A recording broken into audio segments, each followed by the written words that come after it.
Joan, thank you. Today, in a show of solidarity following the death of George Floyd, the Broward Chiefs of Police Association came together to announce a plan of action. We hate corrupt and dirty cops and abusive cops more than anyone else because it tarnished the badge. CBS 4's Ted Scouten is near Fort Lauderdale now with their message.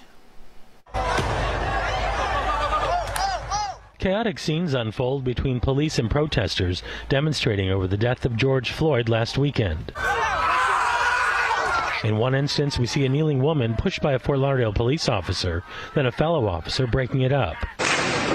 Another woman was hit by a rubber bullet. These are some of the issues that community activists from Black Lives Matter say need to be addressed. You bring riot gear and a terrible attitude, then that agitates and instigates and escalates the situation. This comes as Broward Chiefs of Police stand together to speak out against the death of Floyd. Broward County Chiefs of Police Association denounces the behavior and tactics of not only the 4 officers who have been arrested in Minneapolis, but all who ascribe to such foul tactics. Miramar Police Chief Dexter Williams is the head of the Chiefs Association. He, along with the others, are looking at ways to address racial bias in policing countywide. We must start with the most infamous piece of this complicated puzzle, the eradication of bad cops. We hate corrupt and dirty cops and abusive cops more than anyone else because it tarnished the badge, and we have to do the rebuilding for that mistrust or for that abuse time in and time again. Chief Williams laying out a 5-step promise of action,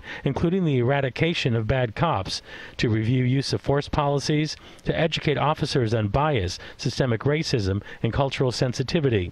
It also calls for training and tracking the behavior of officers and to build trust, legitimacy, transparency, and accountability. My thought is a part of it is welcome to the party. We've been demanding these things for a long time. Jasmine Rogers-Shaw has been working for change for years. She's pleased to see some movement, but thinks more needs to be done, like demilitarizing police forces and reallocating some of that money. How are we going to take some of this money away from additional riot gear, additional militarization, and maybe put it into community organizations or put it into schools, directly back into the hands of people?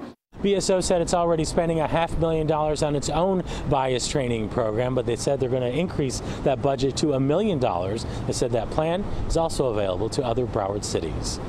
Near Fort Lauderdale, Ted Scouten, CBS 4 News.